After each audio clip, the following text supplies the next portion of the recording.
Falcon! Punch!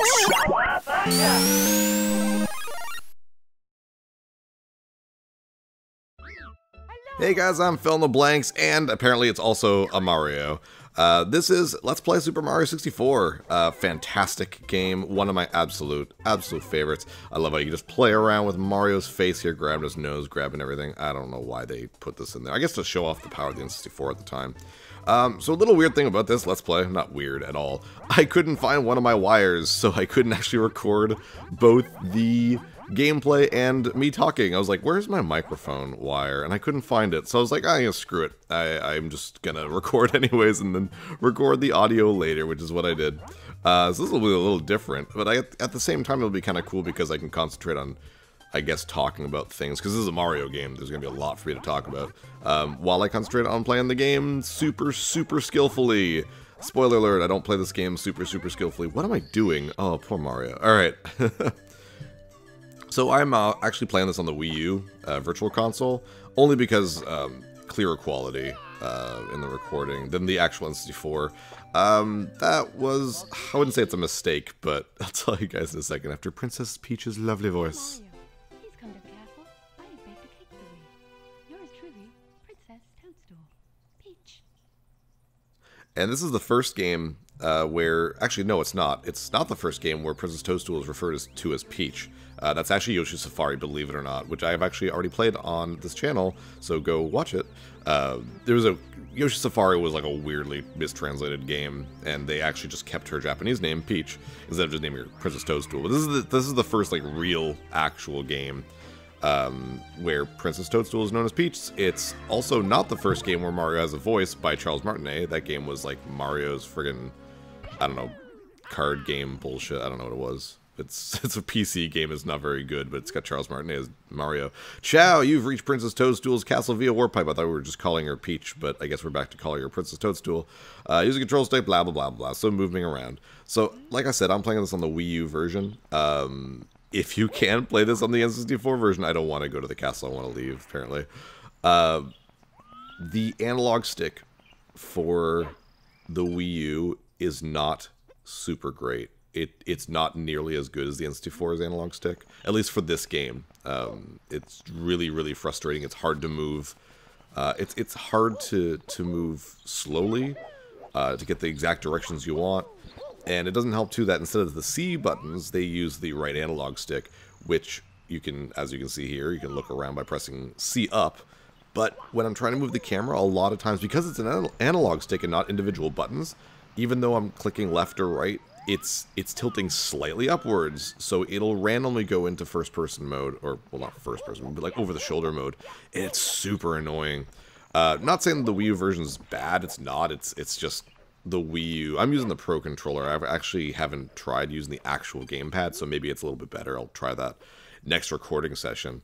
But the Pro Controller is really not a very good controller for this game, which is a shame because I love the Wii U Pro Controller.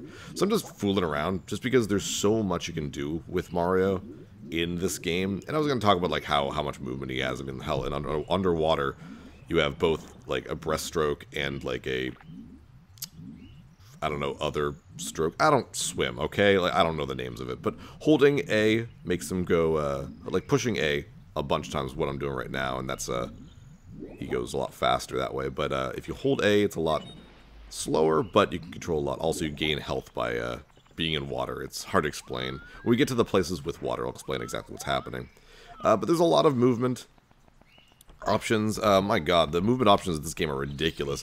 Mario has never been this, like, smack things. He's never been this fun to control, I guess, though precise movement, like as you can see, just trying to read a sign is really difficult.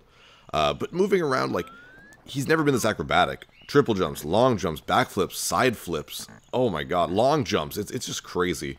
And here's Lakitu. Whee! Hello, Lakitu. Good afternoon, the Lakitu brothers here, reporting live from just outside the princess's castle. Mario's just arrived on the scene and will be filming the action live as he enters the castle and pursues the missing power stars. As a seasoned cameraman, we'll be shooting from the recommended angle, but you can change the camera angle. I love how Lakitu knows about the power stars before you do. Like, Mario doesn't even know if Princess is gone or anything. So we're just like, okay. So, before we get into like fun stories and stuff, I'll explain the way the game works because it's very different than the back then traditional Mario game. Welcome, no one's home, now scram and don't come back. Ha ha ha ha. Mario's like, Peach sounds a little different. I kind of like it. The castle itself is the main hub world. Hello, Toad. It's the main hub world. It's split up into 3 worlds, I guess. The mezzanine, which is, I believe, how you pronounce that. It's not a word I say a lot in my regular life. There's the basement, and then there's the upstairs areas, like the tower and the attic or whatever.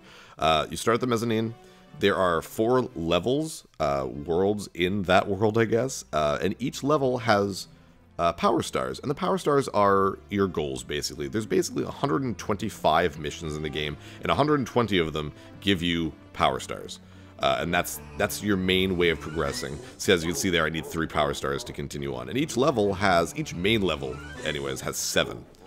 6 regular ones that are fairly different in each stage, and then 1 for collecting 100 coins within that stage. I'm just exploring now. You can go here, which is the courtyard. There is a level here, but you actually can't activate it yet. I don't know if you actually have to have access to the basement in order to get this place activated, but you can't right now, so I just leave. Yep. So that's basically it. Instead of individual levels like World 1-1 or like Sky World, each level, which is a painting, by the way, it's one larger world, and you have multiple things like tasks to do in that level. Now, what's fun about this game, as opposed to a lot of other 3D Mario games, is you can tackle most things in any order you want. You need 70 stars in order to beat the game. There are 120 stars in the game, but you only need 70 to beat it. And you only need 8 stars to beat this world, to go to the basement. So here's the first world, Bob-omb Battlefield. You get a little area here. I love how they have an entire room just for this one painting. And signs that go, you have to master 3 important jumping techniques. And it's just like, the princess's art gallery is very odd. Teaching me how to jump. I wish you would teach me how to paint. And then, yeah, basically just telling you about stuff. So yeah, what's great about this is because you only need 70 stars, and the stars, like, the developers intended for you to get this first star. You don't actually have to. People have figured out how to skip the star easily. And that is Big Bob-omb on the summit. You can basically get stars in any order, and you can skip any stars that you have difficulty with. You do have to do, again, this is all developer intended, people have figured out how to skip all this crap that I'm about to say, but you are intended to fight Bowser 3 times, which is like the boss of the floor. So like there's a boss fight on the mezzanine, boss fight in the basement, and a boss fight to end the game, of course. So yeah, anyways, right. I guess there is more to that. I don't know. Nothing else to say. The end. Let's play over. So I'm just going to run around and whatnot. Bob-omb Battlefield's a great place to start out, figuring out what you're doing. It's such a wide open spot, and, you know, Goombas kick in the face. It's so much harder to jump on Goombas in 3D space. Boink, there we go. Coins also refill your life in this. You have 8 hits, which is weird. It's not like, you know, you get hit, you shrink, get hit again, you die. Mario will never grow in size in this game at all. But coins gain life, get you life. A yellow coin is worth 1 coin, so 1 part of life. Red coins, there are 8 in each level, and 8 in most mini levels as well. And they are worth 2 actual coins, 2 yellow coins, and I believe they fill up 2 things of your health. And there's blue coins, they're extremely rare, and they are worth 5 yellow coins. So I'm just going to go up to the top where the Big Bob-omb is. There's a lot to explore in this, and of course, one of the points of having all these stars is that you get to explore all parts of this level and all the other levels, especially for the 100 coin challenge.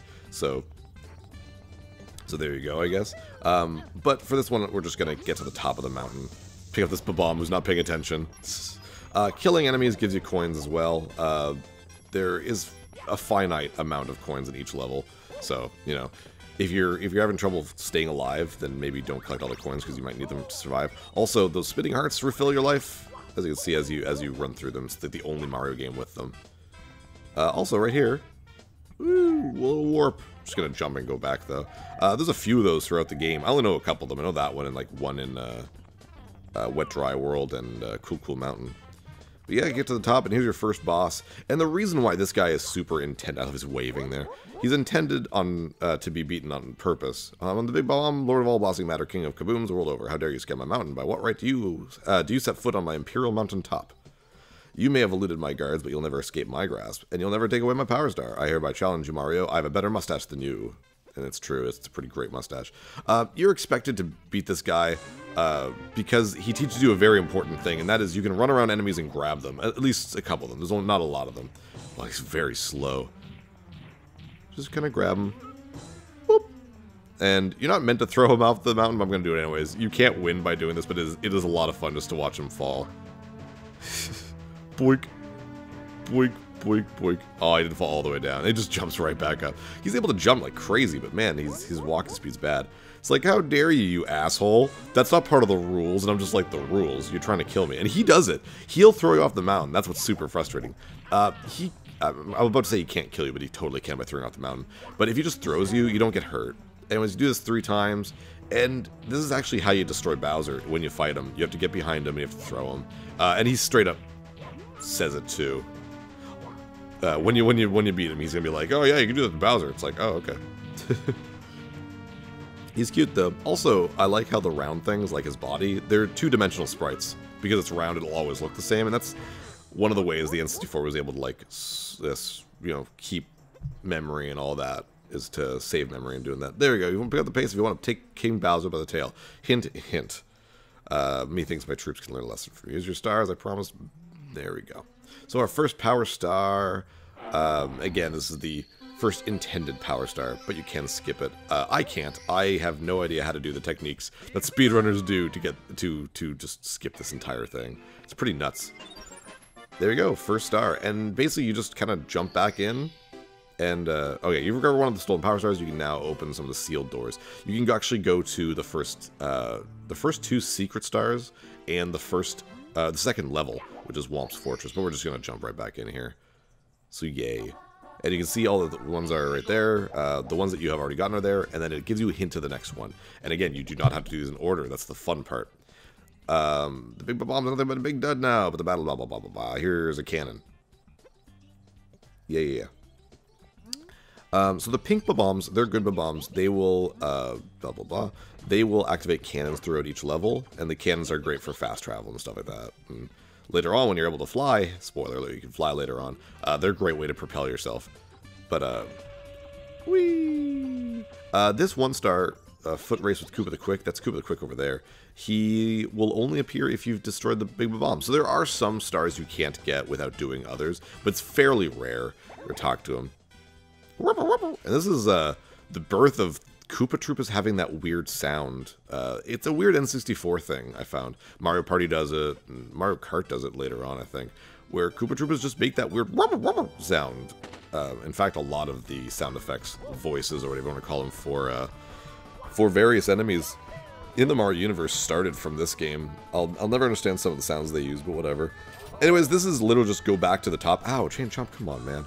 Get to the top of the mountain, except now you have to do it in a certain amount of time. It's very easy as long as you're not ridiculous. And plus, we're going to use that warp anyways, so... So yeah. Yeah, I'm not doing very well. I don't die, though. Heads up, I don't die.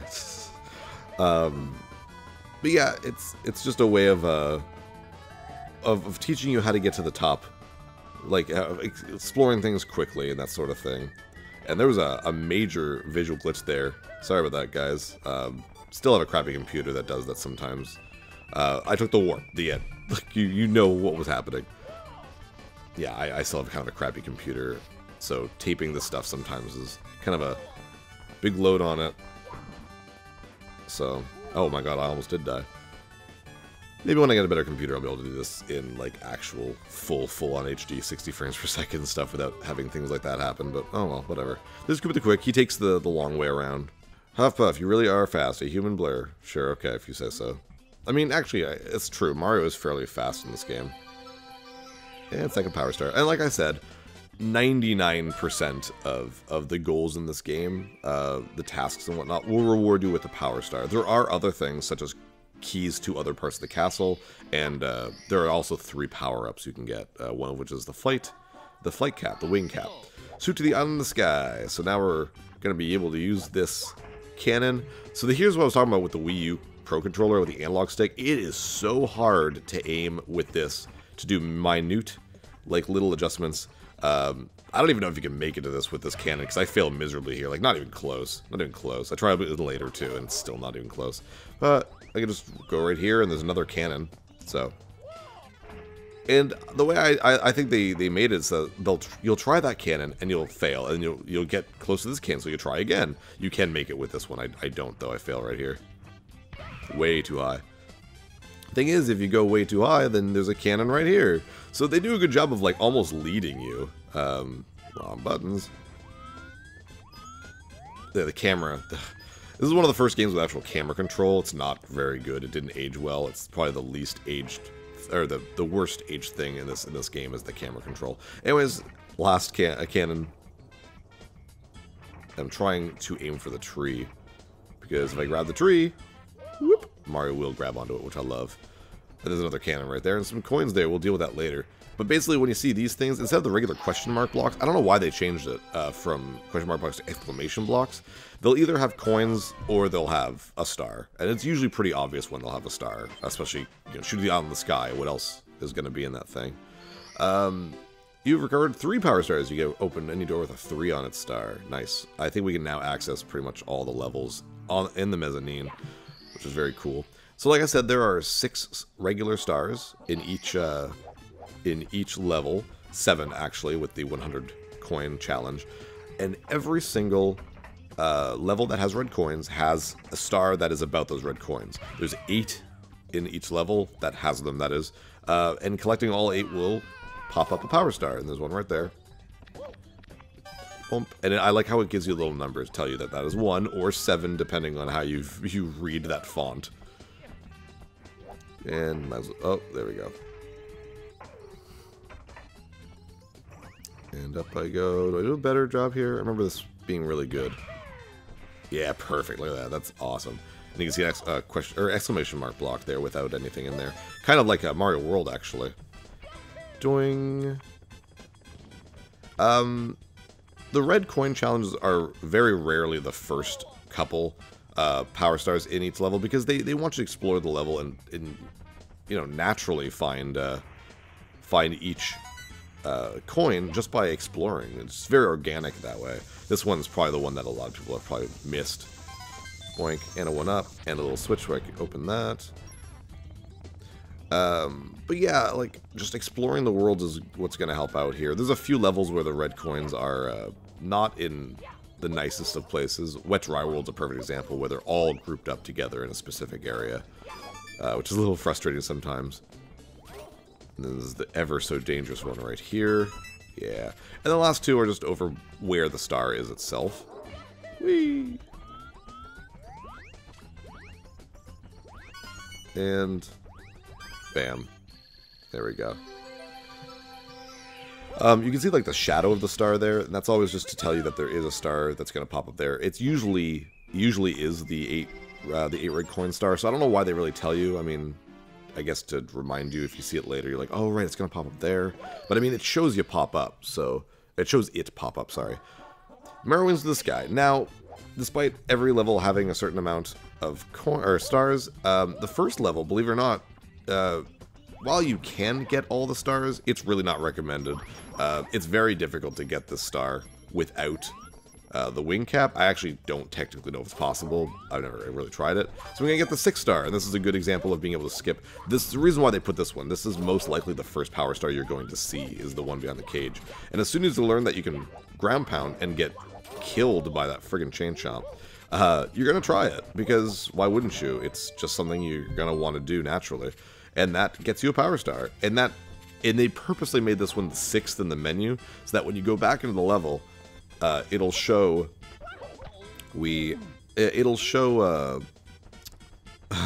crawling.